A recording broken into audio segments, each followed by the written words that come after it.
So this chapter deals with the construction of the tannery. So tannery enters the village. Yes. Thanks very much. A tannery is being built. You say that's right. So we find how the villagers are gathered round the place where they have started to build this factory.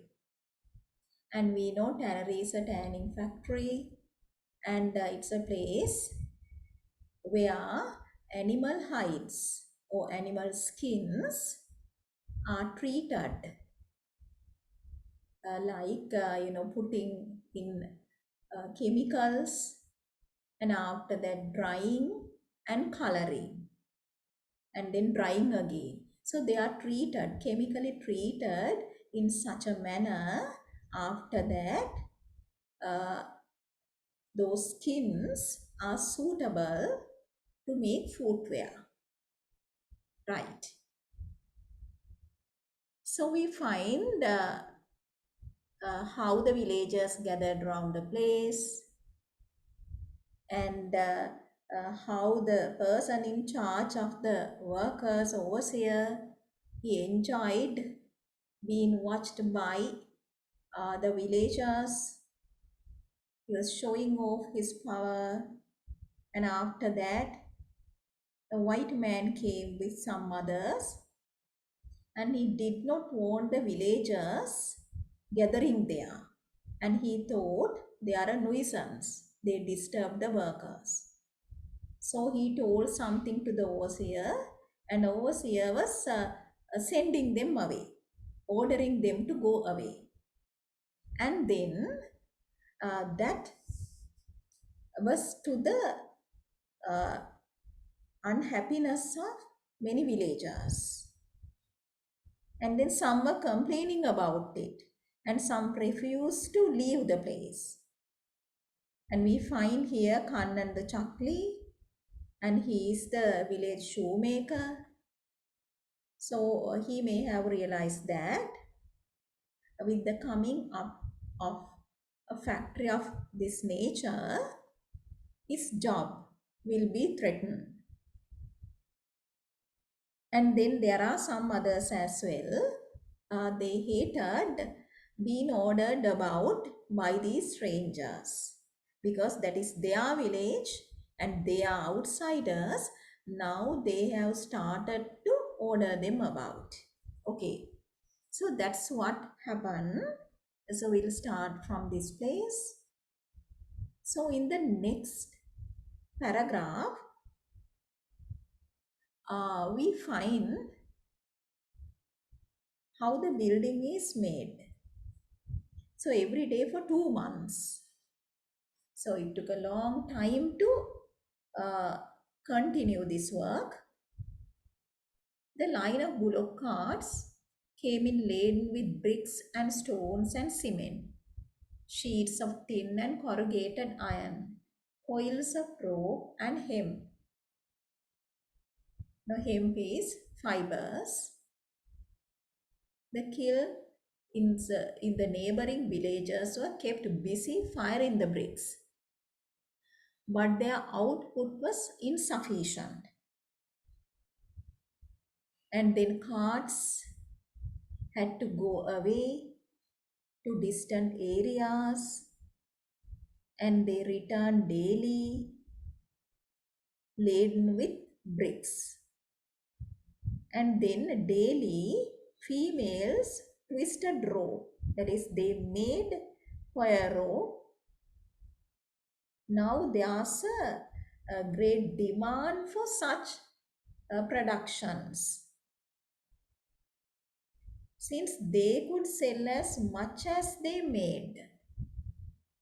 Okay, so can you underline this? They could sell as much as they made.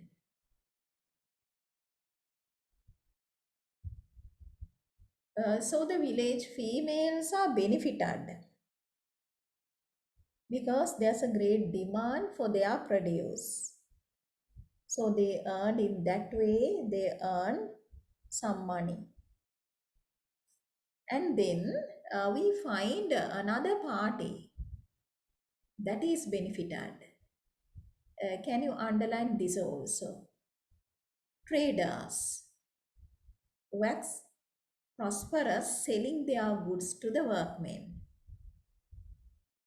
And the traders also, wax means they grew prosperous and they made a good profit selling their things to the workers. So they too are benefited by this factory. They were well paid, these men. These men are the workers, some of them earning 2 rupees in a single day. Whereas even in good times, we seldom earn as much. And they bought lavishly rice and vegetables and dal, sweet meats and fruit. Okay, so can you underline? They were well paid. They means workers. Okay, so they are earning something, earning enough, like 2 rupees.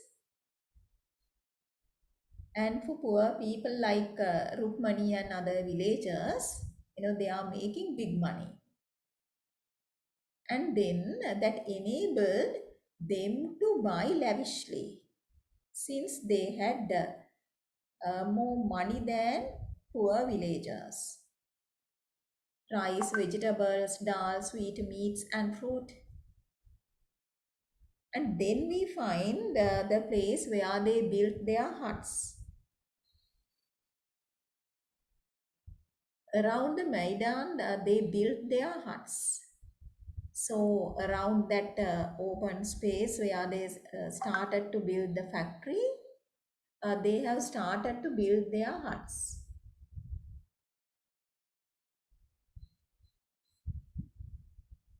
Uh,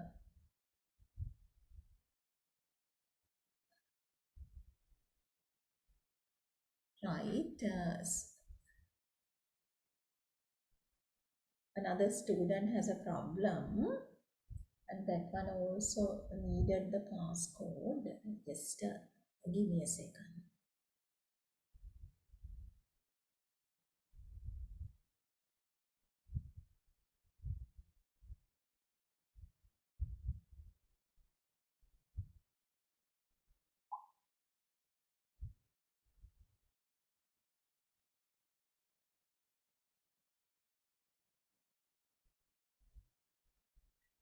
So where are we? Here.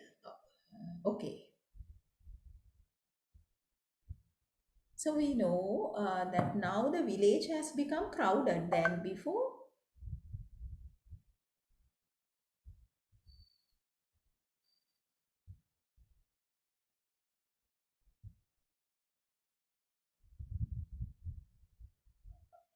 There was no other place for them. And into these brought their wives and children, making a community of their own. So, can you underline that as well?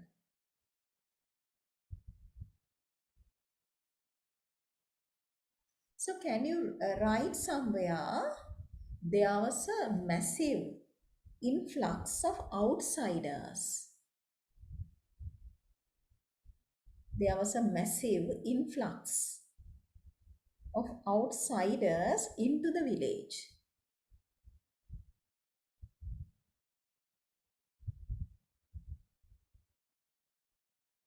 Now, so far, the village has been a very confined world,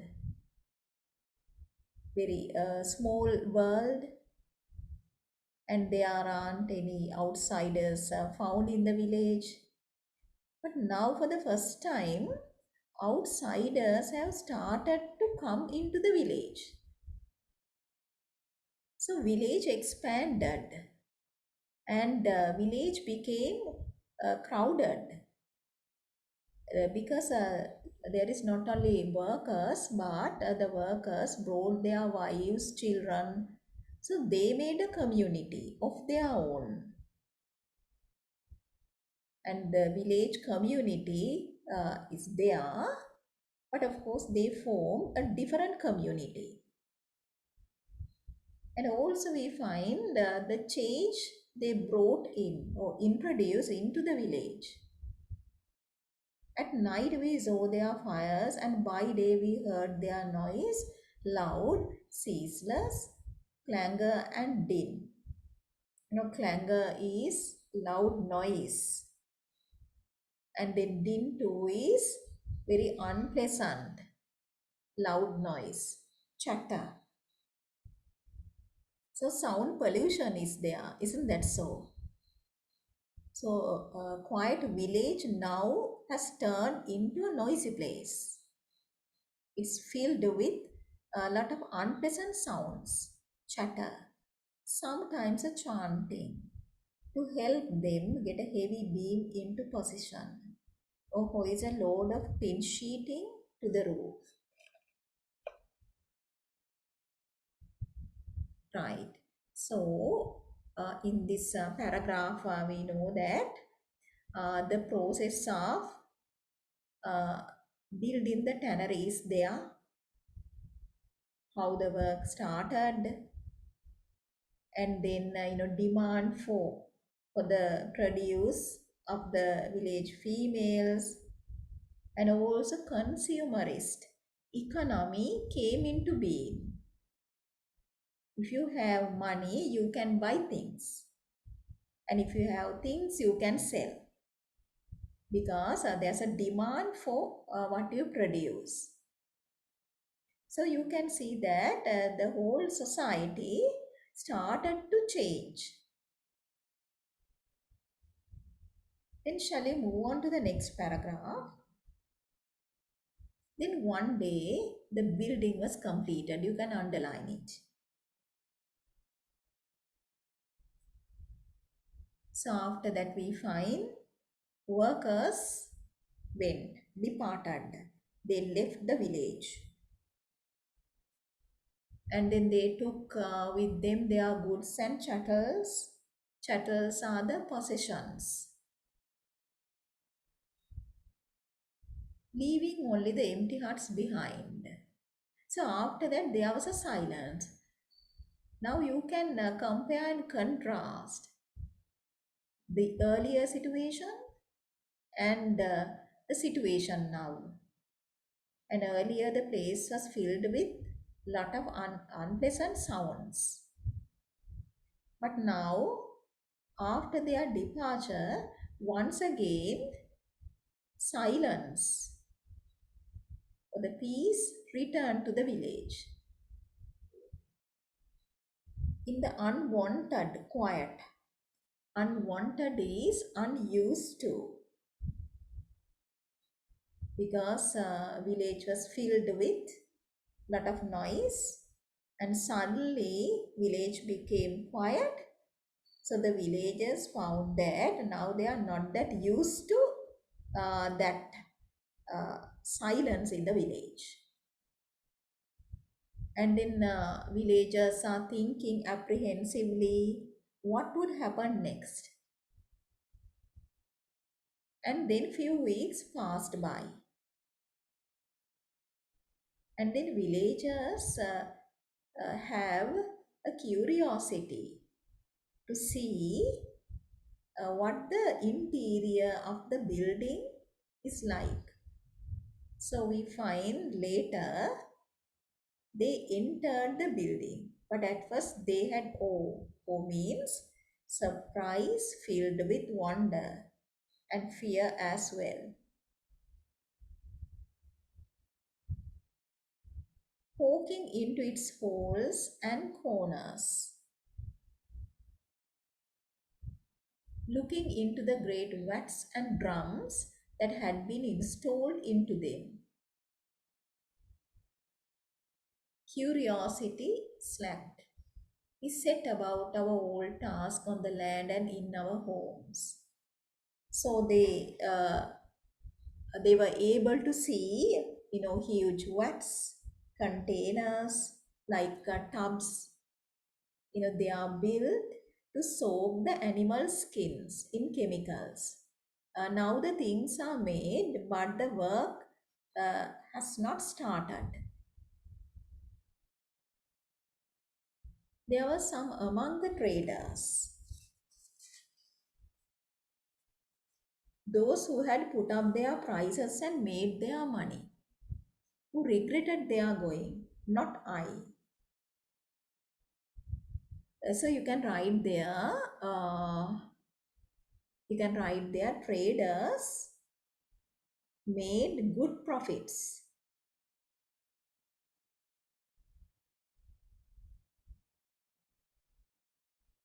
And we know some actually made some profits. Some village females, and then especially traders. And they regretted workers live in the village, but they not Rukmani. So we can see Rukmani is different from others. This is what she felt about the intrusion of the tannery. They had invaded, and she has used this word invasion. So it is unlike a friendly entering into somewhere. The invasion is you enter or you come to a place by force without invitation. It's a hostile entering into a place. They had invaded our village with clatter and din. Okay, can you underline? Yes, underline. They had invaded. From there, you underline or highlight. Invaded our village with clatter and din. And we know clatter and din is unpleasant noise. And also underline, had taken from us the Maidan where our children played.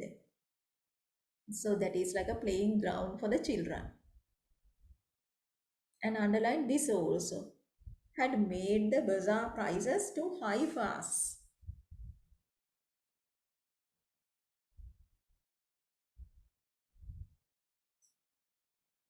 And then Rukmani says that she is not sorry to see them go. Right. So this is Rukmani's attitude towards a tannery. And tannery and the changes brought about by the tannery. And she thought that, there are nuisance in the village because the village was filled with unpleasant sounds, and they had taken away the open space in the village where children used to play. And also, uh, they had made the prices of things too high for poor villagers. And then Nadan predicts that they will come back, or others will take their place. And did you not benefit from their stay selling your pumpkins and plantains for better prices than you did before? And the Rukmani too made a profit because she was able to sell her things, garden produce. And we know she sold her garden produce to Biswas for more money. And at the very beginning, she used to sell her things to old granny. But then she could not pay her much. And when Biswas offered to pay her twice as much, uh, she was compelled to sell her things to Biswas for more money. And now there are other customers. So she was able to sell her things for better money, for a better price. So Nadan refers to it. So she too has benefited in a certain way. So that is a nature of consumerist society. So there are customers. So you can get a better price for what you sell. And then Rukmani agreed. But she pointed out something negative in that, a certain drawback. What could I buy with the money with prices so high everywhere? No sugar or dal or ghee have we tasted since they came, and should have had none so long as they remained. Okay, so what is she referring to?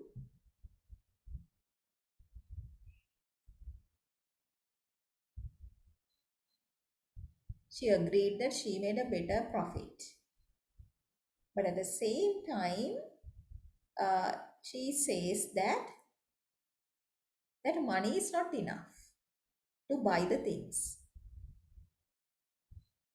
So, what is she referring to? How do you call it?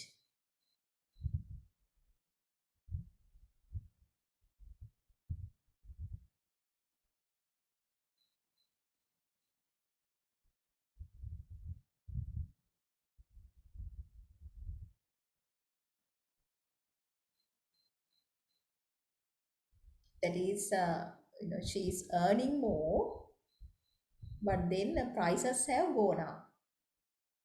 So, the money is not enough. So, you can write there cost of living. Cost of living is so high. Cost of living is so high now.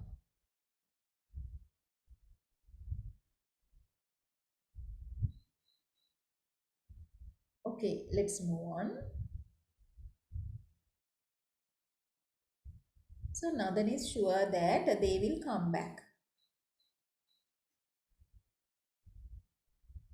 So you may be sure they did not take so much trouble only to leave a shell in our midst.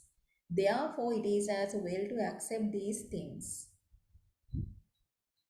And so he's sure that they will return because still the tannery is not complete, but a building is made. Basic constructions are done, but there are some more to be done in the building. Right. So Nadan's advice to Rukmani is accept these things. Right? Can you underline this? Okay, I get a message.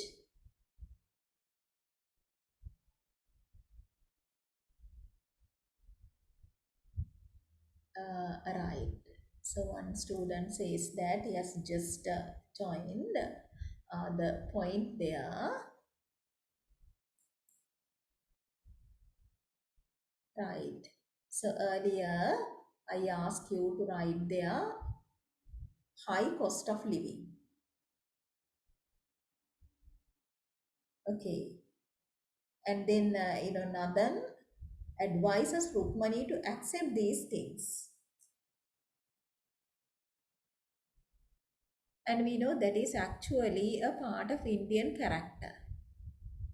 That is their resignation to their fate, and they are actually not in the habit of demanding for certain things and then being rebellious. That's not in their character. So their resignation, accepting.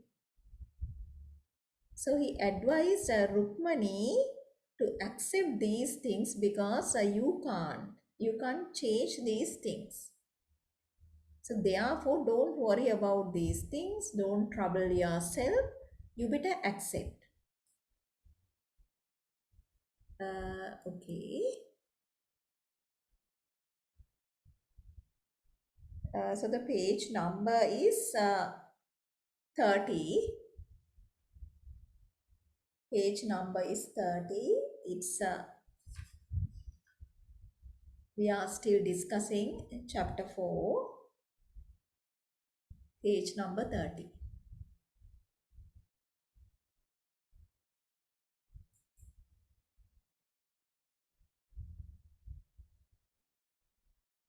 So this is Rukmani's reaction Can you write there Rukmani's reaction to the tannery?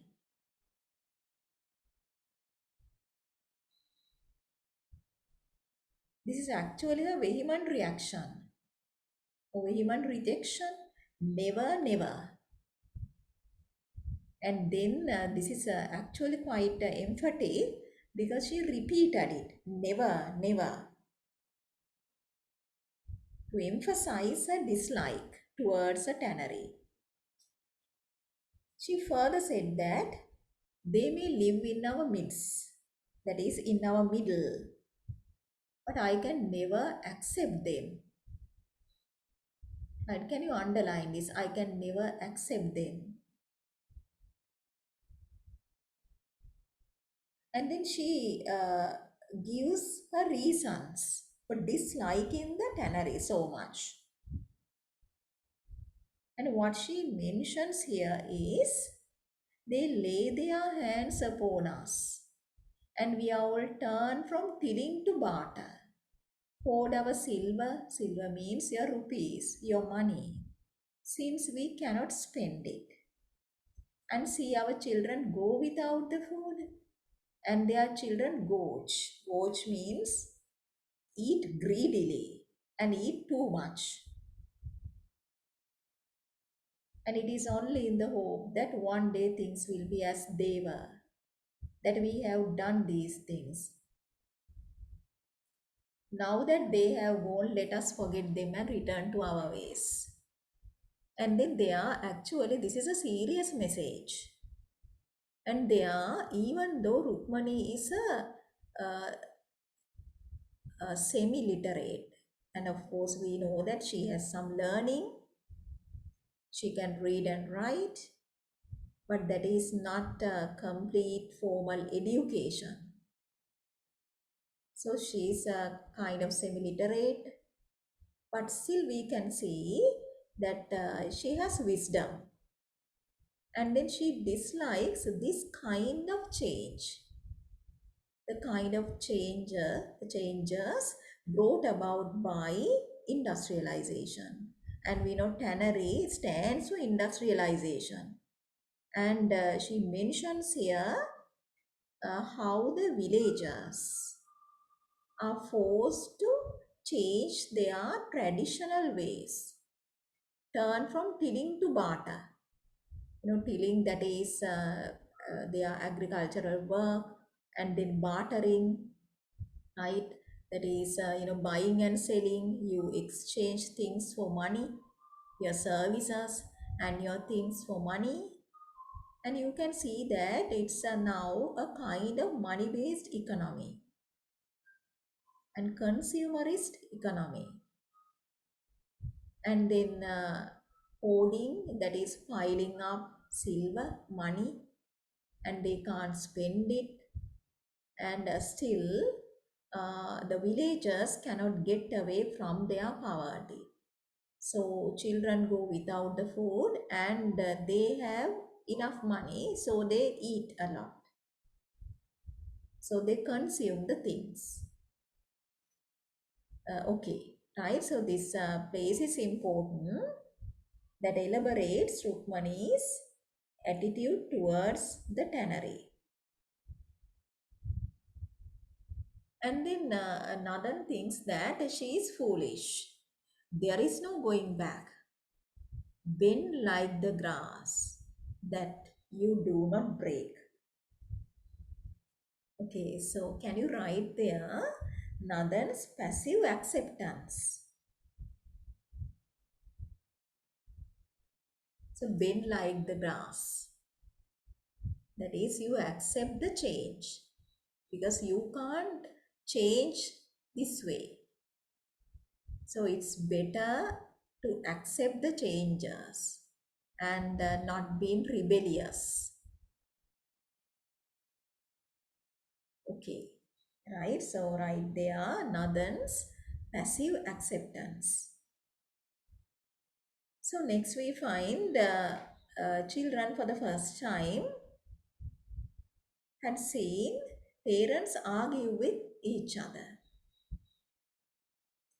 So that too is a comment on the way they led their married life. So their married life could have been eventless. There could not have been issues, arguments, quarrels. But now, for the first time, children had seen the parents very serious and arguing with each other. So they are scared. So sons are in a corner and they stared at parents with wide eyes, and some are asleep, and one in Ira's arms. And we know the girl is like a second mother to younger brothers. And she was holding the youngest. And then there was a look on her lovely soft face that pierced me. And then Rukmani noticed the pain look on her daughter's face, and then she understood that they should not be quarreling in front of their children. And then, Rukmani came to her senses and then said, "Perhaps I exaggerate. If they return, we shall have a fine dowry for our daughter, and that is indeed a good thing."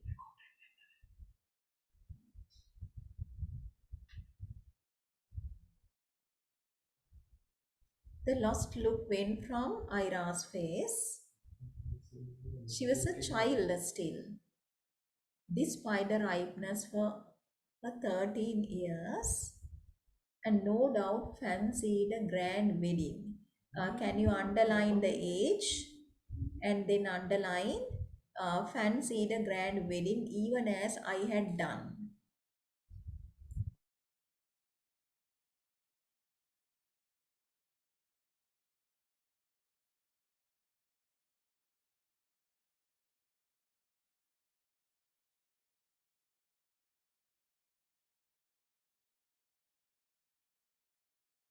Okay, right.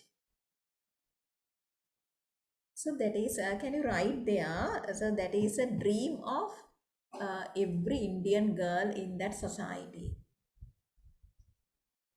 fancying a grand wedding. And if you can remember, Rukmani too had that dream. She too fancied a very grand wedding. But anyway, it was a dream only. It never became a reality. Okay, let's move on. And in the next episode, we find workers returning. Not the same men who went, but others. And this time, a different set of workers. And the others who were earlier involved with the construction, they were the builders. But now, a different set came. Not all at once, but slowly. And can you underline the red-faced white man came back with a foreman? Underline red-faced white man.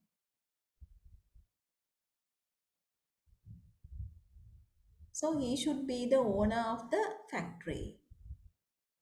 So this is a change brought about by the West.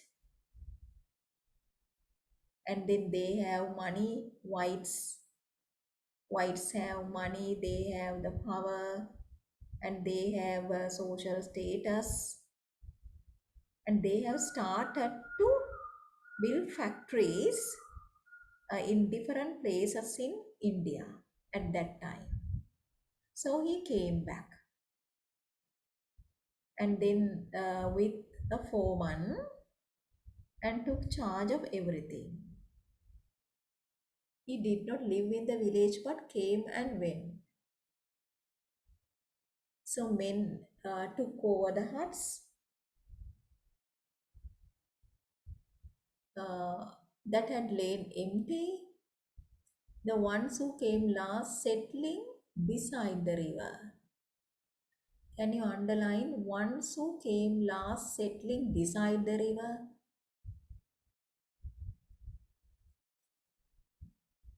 So now you see uh, tanneries expanding and more laborers came. And at first they occupied those vacant huts, but now they are not enough. And the latecomers settled beside the river. Right, so that was spreading gradually. And they brought their wives and children, or dotting the Maidan even more thickly with the huts they built for themselves and their families. So once again, the village became crowded with the outsiders.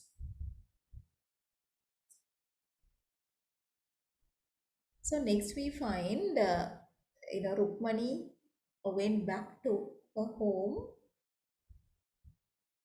thankful that a fair distance still lay between them and us. Can you underline?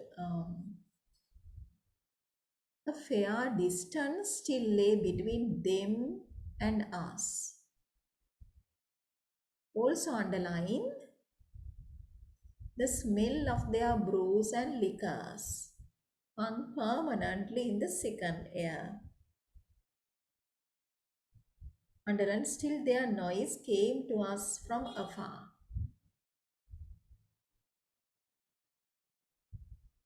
So there is a comfortable distance between Rukmani's heart and the factory. But anyway, the smell of their brews and liquors. So when the workers came from outside, from the town and different places in the country, they brought in certain bad habits. We call them vices, vices, vices. They brought vices into the village. And one is alcoholism. And we can see many of them are addicted to alcohol. So the smell, bad smell of those liquors hung permanently in the sicken. Rukmani says sicken there. Air is sick. Right now, they can't inhale clean and fresh air. Air is polluted. So we find how Rukmani refers to different kinds of pollution in the village. Like here we find air pollution, and then we find land pollution, and of course there could have been water pollution as well, and sound pollution as well is there. So because a village is quite noisy as well. Okay, so you can write there pollution, air pollution, sound pollution.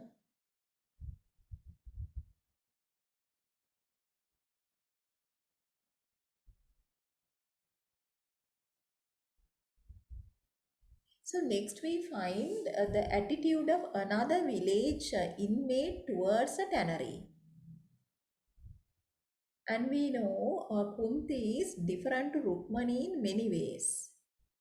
And here is another instance where we see how her ideas differ from that of Rukmani.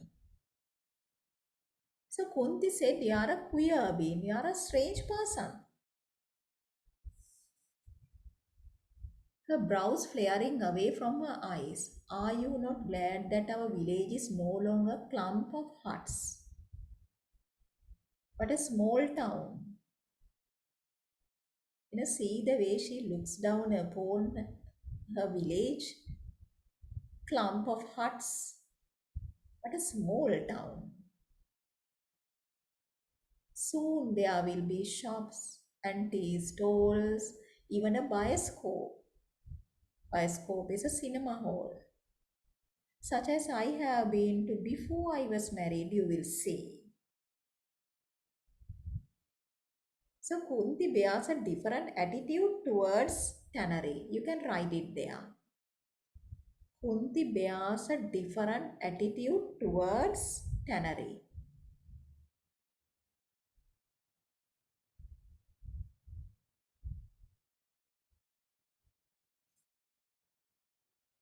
So she welcomes the changes brought about by the tannery, such as now the village is gradually expanding and it is changing from a very small, insignificant area to a small town. And there are a lot of people also. That is something Kunti likes. And then there will be shops and then tea stalls and even a cinema. Those changes, according to Kunti, are positive changes. You will see. And then Rukmani said, no doubt I will. It will not gladden me. Already my children hold their noses when they go by, and all is shouting and disturbance and crowds wherever you go. Even the birds have forgotten to sing, or else their calls are lost to us. And then Rukmani uh, still speaks against the tannery. Right, she says that this will not make her happy. And then she says that there's a bad smell. And then the village is noisy, shouting, and disturbance and crowds. Noisy and then crowded. You can't avoid them. Then can you mark this as well? Even the birds have forgotten to sing. Or else their calls are lost to us. Either they have forgotten to sing, or we can't hear their songs anymore. So that is a damage done to the environment, to the wildlife. Okay. So Kunti said that you are a village girl, and there were shadows of contempt moving behind her eyes. So she is contemptuous towards Rukmani, who bears such attitudes, because we can see now clearly she is a fan of the tannery. And the Rukmani is the opposite. You do not understand. And then, Rukmani did not try to argue with her, but then thought, if I was a village girl, Kali and Janaki were too, and had no taste for the intruders. But after a while, Janaki confessed that at least she now knew what to do with with her sons. But the land could not take them all. Uh, can you underline what to do with the sons? Underline land could not take them all.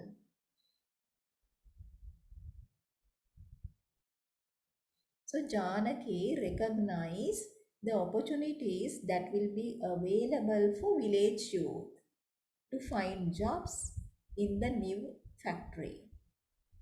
Because land could not take them all. So they too do not own the land. So all of them cannot return to the land because uh, they don't possess the land. They have to rent it out. And as for Kali, well, she had always been fond of an audience for her stories.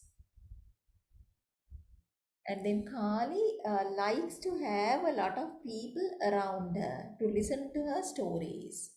And we know Kali is uh, referred to in the novel as a chatterbox, a garrulous person, and even another one said that she talks too much, her mouth should be stitched.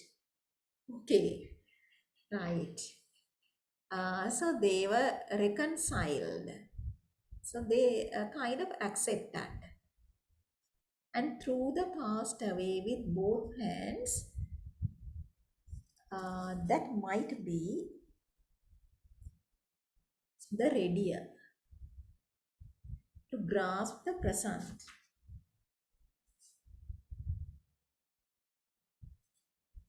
While I stood by in pain, envying such easy reconciliation, and clutching in my own two hands a memory of the past. Can you underline? Clutching in my own two hands a memory of the past and accounting it a treasure. Okay, so that's a yearning for the uncomplicated and beautiful past. And Rukmani wanted to hold the memory of the past. And we know past is now long gone. And they cannot revive the beauty of the village. They cannot revive the natural environment the village used to have. Now they can't undo the things started by the tannery owners. But anyway, Rukmani wanted to cling to her memory of the past. And she considered that past as a treasure.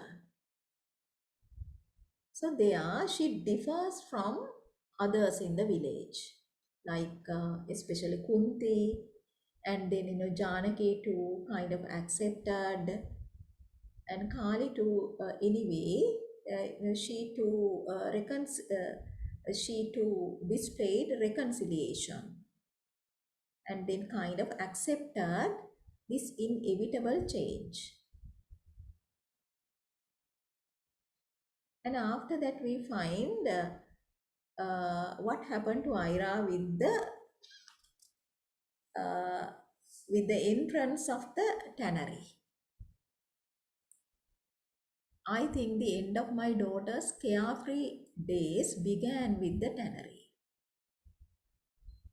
Okay, can you underline this?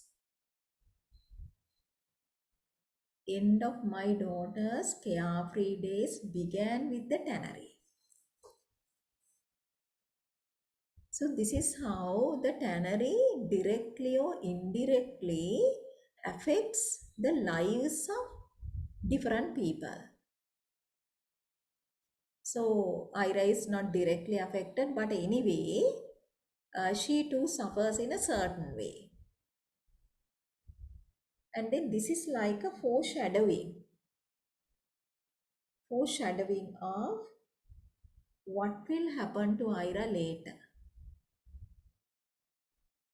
Okay, and later in the novel we will find uh, what will happen to Ira. Once again the tannery is at the bottom of that. She had been used to come and go with her brothers, and then she had been used to move freely about the village with the brothers.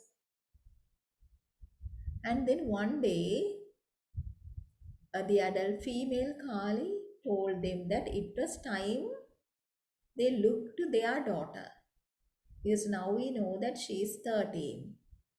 So Rukmani got married at the age of 12. So Ira is considered at a marriageable age. So Kali warned them that they should see to their daughter. She's maturing fast, that is, she's growing up, and then young men are looking at her, and then you have to be very careful.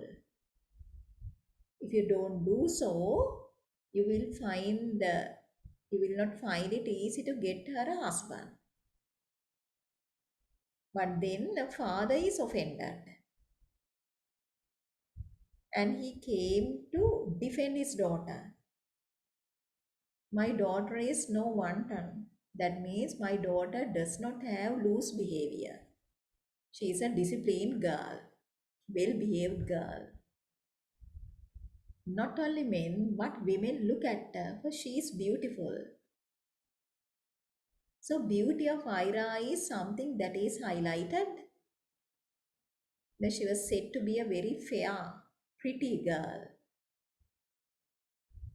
And then Nathan said that everyone is looking at her because she is beautiful, just to admire her beauty.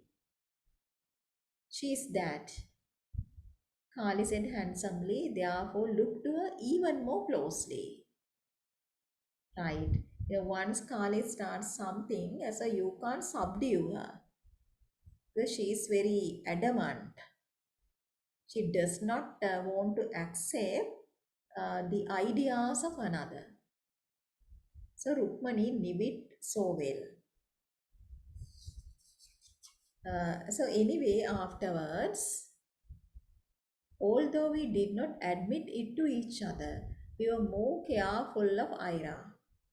So they were very careful about the girl, watching her closely.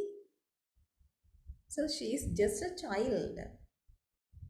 So Rukmani felt sympathy towards her daughter, whose freedom is now curtailed. She was bewildered by many injunctions. Injunctions are the bans, limitations, restrictions we laid upon her, like, asking her not to go to a certain place, not to do this and that. So she was bewildered, surprised by these bans and a curtailing of her freedom. Can you underline curtailing of her freedom?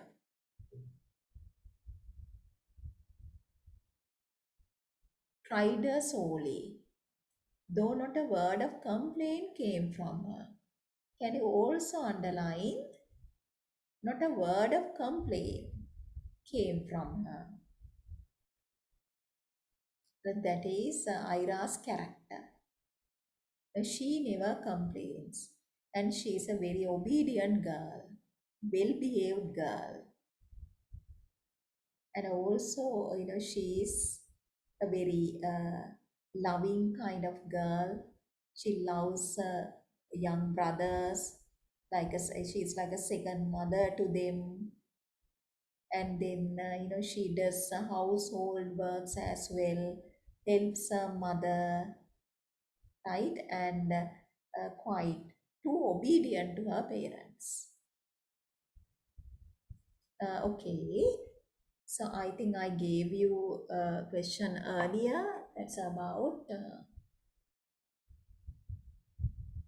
changes brought about by the tannery.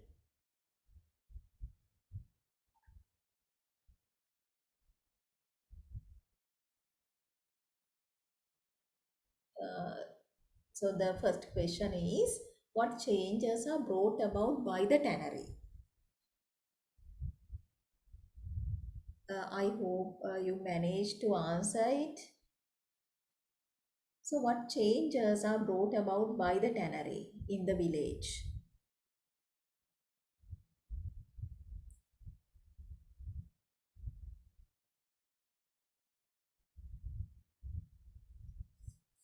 To list some, and we know they took away the playing field of the children, no? That is Maidan, that's an Indian word, claim the Maidan of the village, uh, which is a kind of a playing field for the children, open space in the village, in the middle of the village.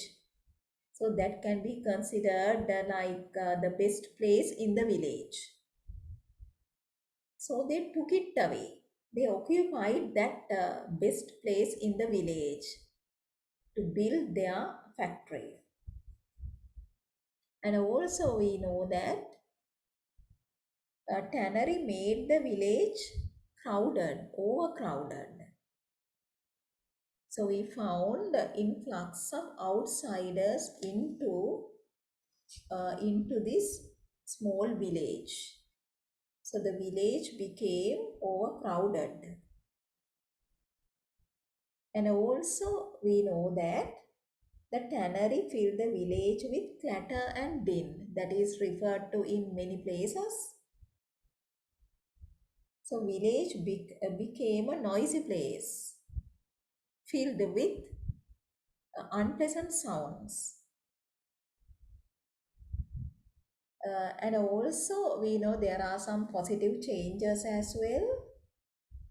And village females were able to make some money by selling their things because now there's a demand for their productions. But anyway, uh, the prices of a lot of goods have risen. So the poor villagers, even though they earn something, they cannot, the money is not enough for them to buy these things, buy provisions and the other things they needed. So that is actually cost of living. And then Rukmani was, we saw in the chapter how Rukmani complained about it, how she could get more money by selling her things, but still uh, she is not able to buy the necessary things for them. And then with that, market economy, you could say, or consumerist culture has started to set in the village. And then some vices too entered the village, like alcoholism and also bad behavior. So vices too started to enter the village, like alcoholism. And also village was made quite unclean. So pollution is noticed, land pollution and then water pollution and then sound pollution, air pollution. Right, so the village clean environment is affected now. Right, so there is a pollution. Pollution was taking place in the village. And then finally, Ira's freedom is curtailed. That could have been the fate of other village girls. Their freedom is now restricted. Okay, right. Then shall we turn to the next chapter? So I asked a question and then I actually provided the answer, but I guess you can come out with some better answers. Okay, let's move on to the next chapter. It's the fifth chapter. So in this chapter, we find Shivaji mentioned. I hope you can remember Shivaji. And Shivaji, we know he is the agent for the Zamindari. Zamindari is a landowner. And he is mentioned. And also we find Kenny's return. So Kenny is not found in the village these days. He will come back in this chapter. And this is actually a short chapter. Yeah, short one. So we only find some information about Shivaji and then Kenny. Okay, let's look at the first para. In all the years of our tenancy, we never saw the zemindar who owned our land. Can you underline this? Underline. In all the years of our tenancy, we never saw the zemindar who owned our land. Can you write there class gap? So there's a gap between tenant farmers and the landowner. Zemindar is the landowner, and then he did not want to deal with the tenant farmers directly because that is an unpleasant business going to them, each one of them, and then collecting the rent. And then he appointed a go-between, an agent. An agent is Sivaji. So Sivaji is supposed to do that unpleasant business for him. Sivaji acted for him. So Sivaji represents the landowner. And then we find some more about Sivaji and what type of a person this Sivaji is. And first and foremost, we find a kindly, humane man. Can you underline? Sivaji is a kind person, a humane man, right, with a sense of humanity. And then Rukmani considered, Rukmani and Nadan and others considered themselves lucky to have an agent like Sivaji who is a kind, sympathetic, and then humane person. Unlike some, right? So Sivaji is an exception, but usually those agents are exploiters and unkind people. Unlike some, he did not extract payment in kind to the last grade. So Sivaji is unlike the others, and others, some other land agents, they are exploiters, they are merciless, and mercilessly they will force the farmers to pay everything, the due amount. He allowed us to keep the gleanings. Now, gleanings are the leftover harvest after you collect the harvest. So there is something leftover things, right? And farmers are usually, they after collecting the harvest, they go back and then get those gleanings, leftover things. And this land agent Sivaji allowed the farmers to keep it. He did not demand the whole harvest. And also Sivaji did not take bribes. He did not demand from us bribes of food or money. This could have been the usual practice of land agents. Nor did he claim for himself the dung from the fields, which he might easily have done. Right. And this too could have been done by other land agents. So they considered themselves lucky to have an agent like Sivaji because he is a merciful person, kind-hearted, and a humane person, and he is not corrupted like others, and he is not cruel, and he didn't exploit the poor farmers. And others actually claimed even dung from the fields, but he didn't do it. And also there is another plus point of Sivaji, that is Sivaji even settled would-be quarrels between village females. stipulating, that is stating only that Kalian I should gather our share, that is dung, cow dung, on different days to avoid arguments.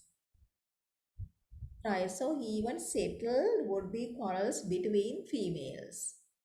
This way we got fairly equal quantities and there was no bad blood between us. Okay, you can write there Sivaji,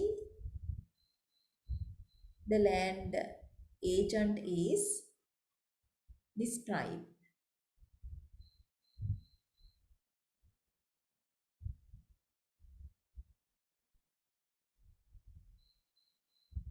So this section is quite descriptive.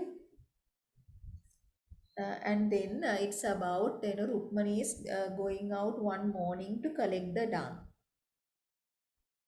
And then there's once again there's a great demand for cow dung in that village, because we know village females actually use cow dung as their firewood. They make a kind of flat roti kind of thing out of that, out of dung, and after that they dry them in the sun and use them as firewood.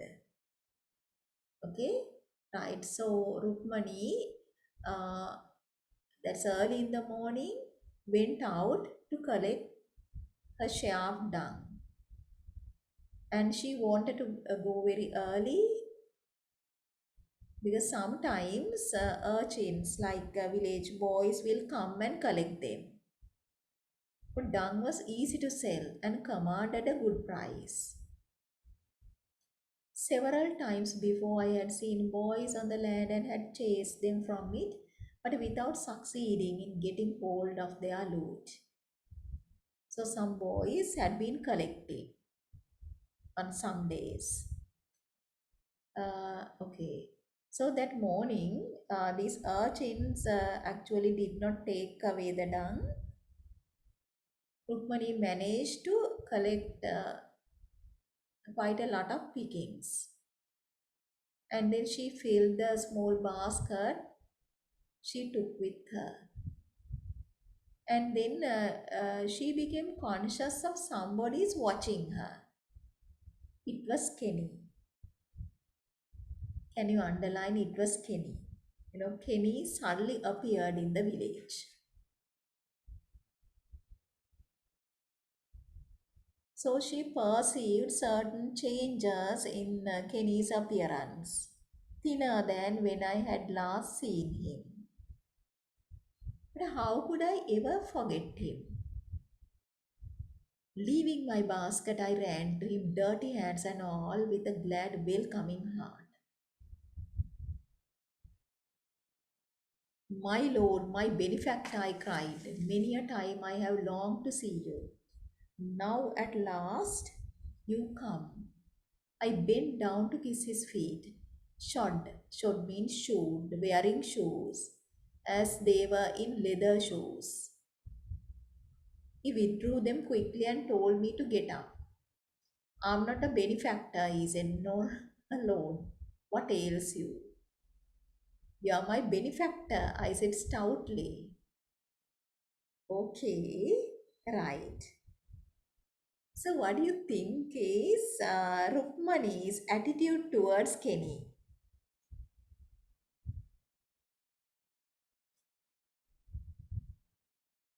I bent down to kiss his feet with shoes and all that. But this Westerner did not like this kind of nonsense. He withdrew his feet quickly and then firmly said that he is not a benefactor and he is not a lord. And then this is almost worshipping Kenny, calling him the benefactor and calling him Lord. Can you write there? Rukmani idolizes. Idolizes. Idolizing is hero worship. You worship someone. Okay, Rukmani idolizes IDOLIZEDS,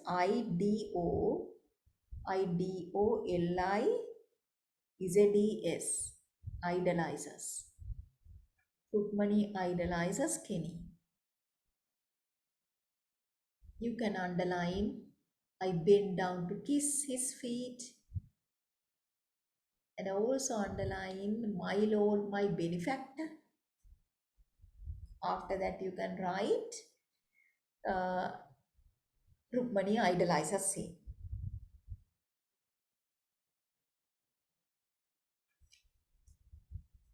Okay. Then we find why she calls Kenny a benefactor and the Lord. The reason is there. Have I not five sons to prove it? You are my benefactor. And you can see what a treasure sons are to mother and father. Have I not five sons to prove it? And so you know that after Ira, Rukmani did not have children for 6 long years. Then she got we don't know actually what kind of treatment she got from Kenny, but anyway, she went to Kenny for treatments, and then that temporary barrenness was cured, and she started to give birth to five sons. Have I not five sons to prove it? And we know Kenny disappeared from the village for many years because Arjun came, and after that Thambi came, and then Raja, Murugan, and Selva.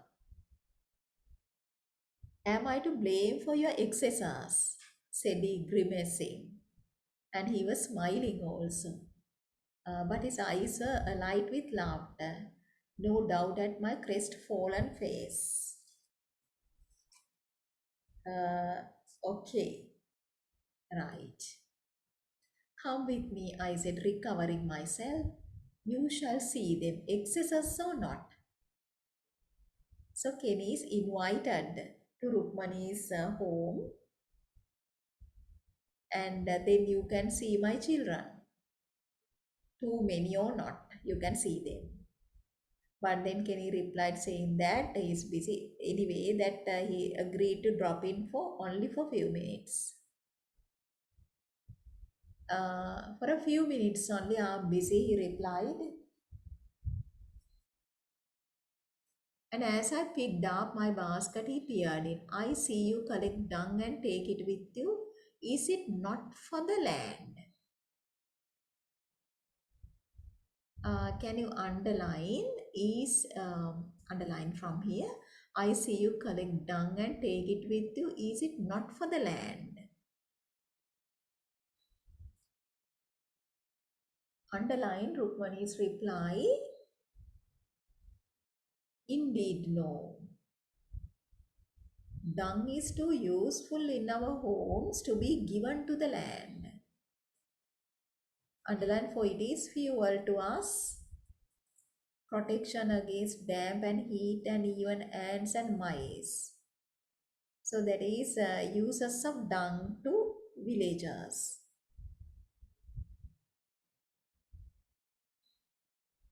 Right. But of course, Kenny bears a different opinion about the use of dung. Too well, he answered shortly. I have seen your women forever making dung cakes, like flat rotis with dung, burning them and smearing their huts. Yet I thought you would know better. Who live by the land yet think of taking from it without giving. But substitute then, I said quietly. Right. So this is another instance we find how Kenny's opinions differ from that of these villagers. Because Kenny is of the opinion that dung should be used as a fertilizer. Can you write it there? Kenny is of the opinion that cow dung should be used as a fertilizer.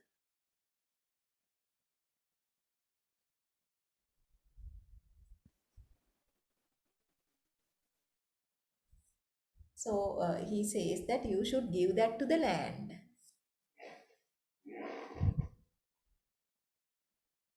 You take it from the land, but you should give it to the land. That means that you should use that to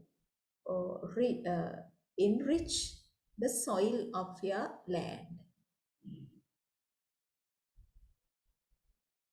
But then these villagers are actually, they are not in the habit of using cow dung as a fertilizer. So they think that that is wasting cow dung. And they have different uses. They think of different uses of cow dung, like burning them, making dung cakes, burning them, and even use that in smearing their huts. And so Rukmani says it's their firewood fuel, and then protection against damp and heat, and even ants and mice. Okay, so we find uh, how the ideas of the East and ideas of the West clash here, because Westerners think that that's actually a good fertilizer. So you should not waste it by burning or doing some other things. But anyway, we find this Westerner cannot convince this village female. So he had no reply to give Rukmani, but he came with Rukmani. And next we find how children were awake at that time, that's in early in the morning, and then waiting for their morning meal of rice water. And then this is a morning meal of not of rice but of rice water. So once again, a reflection of their poverty. So they can't afford to have rice, a full meal in the morning. So they only partake rice water, the whole family. So Kenny is received, and then Rukmani in their according to their tradition, right? Rukmani spread a mat for the visitor, and Kenny sat down. But anyway, that posture is quite difficult for him, because being a Westerner, is not used to sit cross-legged on the floor. And then Rukmani felt uncomfortable watching him. So she described his knees, instead of resting on the mat, sprang up aslant like the horns of a bull. So Rukmani felt uncomfortable for his sake, but she did not have a chair in the house. And next, Ira strained the rice water, and then she poured them into wooden bowls. And this is a way they survive, with minimum amount of food. The rice itself we kept for our midday meal. Only they partake only rice water as their morning meal. And as a special favor to the guest, Ira added a handful of the cooked rice and a little salt to the bowl of rice water, but which they could not afford for themselves. And then she was actually very shy, stooping low, being very respectful towards the guest, keeping her eyes down.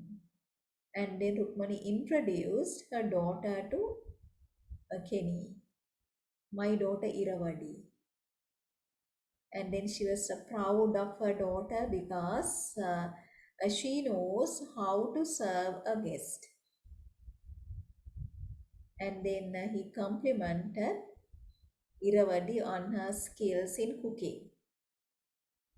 And then she was happy, even though she did not raise her eyes, being very shy. But her face lit. And then he spoke to each of the others in turn. And then Murugan came with Nadan. And then this is the first time Nadan meets Kenny. You have heard me tell of Kenny often enough. This is he, friend to my father's house. So much I said, then the left and left the other unsaid. Can you underline so much I said and left the other unsaid? And this is actually meaningful. She said these things, but she left the other. The other is the secret of her pregnancies, the treatment she got from Kenny. She should have told that to her husband a long time ago, but she did not tell the secret to her husband. So left the other unsaid. So that remained a secret still. And later in the novel we will find that that is to her disadvantage, because later in the novel somebody will hold that against Rukmani. And then Nadan made namaskar, right? Tradition, they are traditional. Okay,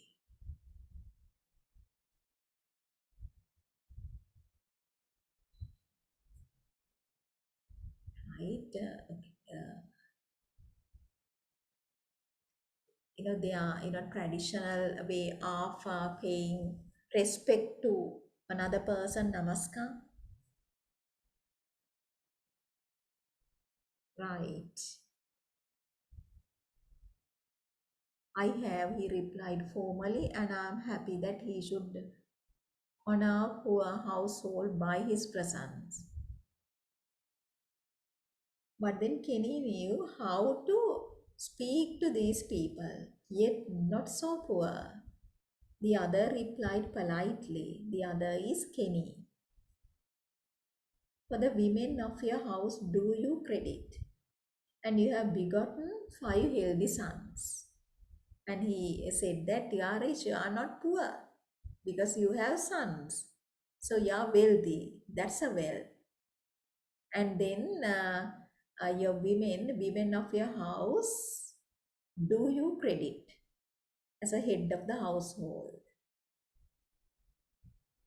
And then my heart quailed at his words, for fear he should betray me. Quailed is she was scared. Her heart fluttered at his words, and for a moment she thought that he was going to betray Rukmani. He was going to reveal the secret. Yet no betrayal, since how could he guess my husband did not know I had gone to him for treatment? Why had I, stupidest of women, not told him? I waited knowing my lip, but he said no more. Right. For a moment, she thought that he was going to reveal that secret, but later thought that, so Kenny never knew whether she told about it to her husband or not. Right. So after that, we find how Kenny continued to help them, and he became a frequent visitor to their poor household, and he is very kind and considerate also. So when he notices a certain thing and he tries to do something about it, and he may have noticed the poverty in the hut. So very often he took presents to them, and presents to children also, some sweets. And also one day he happened to notice that Rukmani was forced to breastfeed her youngest son Selvam, even though he is too old to be breastfed. And then he also noticed that her breast was so where the child's mouth had been. And then he advised Rukmani to start some other kind of food, because the boy is now old enough to take other food other than mother's milk. And then Rukmani explained that they had to sell their goat. And we know at the very beginning they used to have a goat, and that goat gave them milk.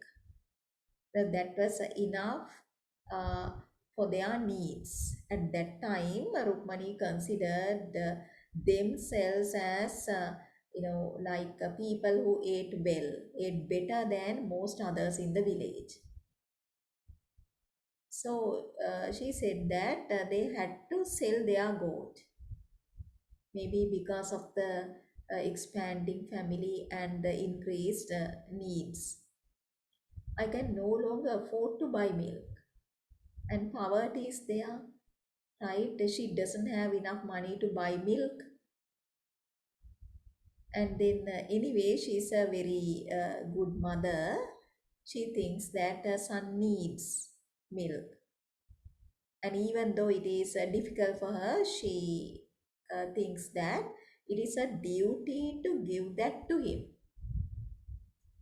And then Kenny afterwards, realizing the need, he brought me a little cow's milk when he could, or sent it with uh, one of the children from the village. And he is a favorite of village children, and they are always very happy to help him. For he had a way of attracting children. There was ever troop, like gang of children following him about. As before, again he came and went mysteriously. I never, you can underline it. He came and went mysteriously. I knew little beyond the fact that he worked among the people of the tannery, treating and healing their bodies during long hours and then going to his lone dwelling. But when he left the village for days or years at a time, nobody knew where he went or what he did. And when he returned, he was more taciturn. Taciturn is silent and in a bad mood than ever, and none dared ask.